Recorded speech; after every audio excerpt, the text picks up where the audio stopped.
We are here with Karen, and I'm going to let you pronounce your last name and introduce yourself to everybody. Yeah, it's Karen von Merveldt-Guevara. I live in Arizona, practice in Sedona as a health consultant. And what kind of health consulting are you doing?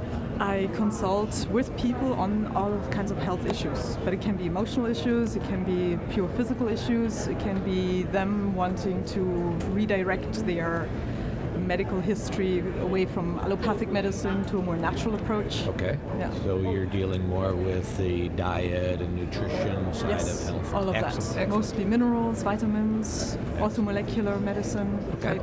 Yeah. Awesome. Well, what brings you to MAPS? What made you decide to come to MAPS? Years ago, I was researching autism and came across the organization and thought one day I'll go and visit with you guys as well. And I really like the atmosphere here. Awesome. It's very non-confrontational. It's really big family, and I have the feeling people really want to learn together. It's not just about the presenters, but it's about everybody coming together, brainstorming, and bringing in their experiences. Awesome. And I really like that. Awesome. It's positive. So you'd say that's the part you like the best about MAPS? Is the And the Friday night and dance the parties? Well, No. we're not talking the Friday night party out. here. We're talking No. the educational part Yes. of it. No, I like the structured approach. Okay. I'm German after all. So, no, it's I like that there is a certain repetitive element, but I think that's important.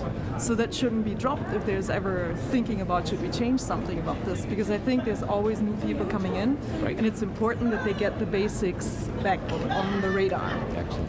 And then I think, some of the presentations we had, like yesterday, were quite scientific, so that's interesting, but I kind of miss a bit more practical applications, honestly. Sure. So a bit more orthomolecular maybe, and things that I've learned over time that I've seen at other conferences, like ICIM, AEM, sometimes there's a bit more back to basics, and I think that's something we should consider. Yes, absolutely. Like how to use routine labs to understand problems in our patients. Sure. That has never been taught in med school even, but it's possible because if you kind of cut out this thinking of black and white, inside-outside reference range, but you really understand where people are at, it becomes an algorithm. And that's beautiful because then you can see the imbalances in a person and help them by supporting that biomedically. Awesome. So, is there anything you want to say to the folks out there about MAPS? If you deal with autistic children, and autism is so on the rise, we have 1 out of 4 boys now being born somewhere on the spectrum. We have 1 out of 5 people in the reproductive margin of the population not being able to reproduce because of overall body toxicity.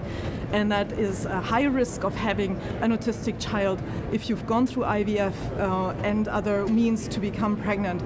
It's so important that we as a whole learn more. Practitioners, parents, future parents, it's important for us to be heard outside.